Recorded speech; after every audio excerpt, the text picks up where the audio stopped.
Matter आहे 376चा. ह्याला होऊन 2 वर्ष झालेले आहेत. आरोपींनी खोटी जामीनपत्र घेतली, खोटी जामीन घेऊन तो फरार झाला आहे. कोर्टाने आदेश केले आहे की ह्यांना NBW वॉरंटवर पकडून आणणे. पण जर एव्हा NBW वॉरंट इश्यू होऊन आज 6-7 महिने झाले, पोलिसांना शोधायला टाईम नाही आहे, त्यांना तो भेटत नाही आहे आणि असंच आरोपी फरार आहे. तो त्याचे आयुष्य जगतोय चांगला आणि आम्हाला जेव्हा टिप मिळाली की आरोपी तिकडे आहेत, त्यावेळेस पोलीस तिकडे पोहोचतच नाही.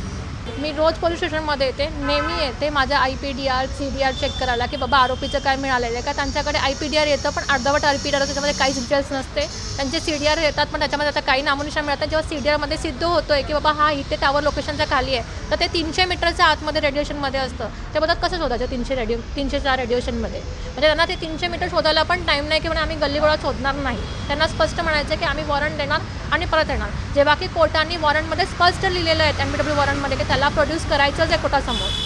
मी क्राईम PI साहेबांना भेटली, कारण पहिलाच मला वरिष्ठ निरीक्षक साहेबांनी सांगितलं की तू क्राईम PIला भेटत जा, तुझं काम असेल तर. मी क्राईम PIना भेटली, ते म्हणाले की आता आम्ही काय करू शकतो, तो भेटत नाही तर, किंवा त्याचं CDR वगैरे आम्ही चेक करतोच आहे.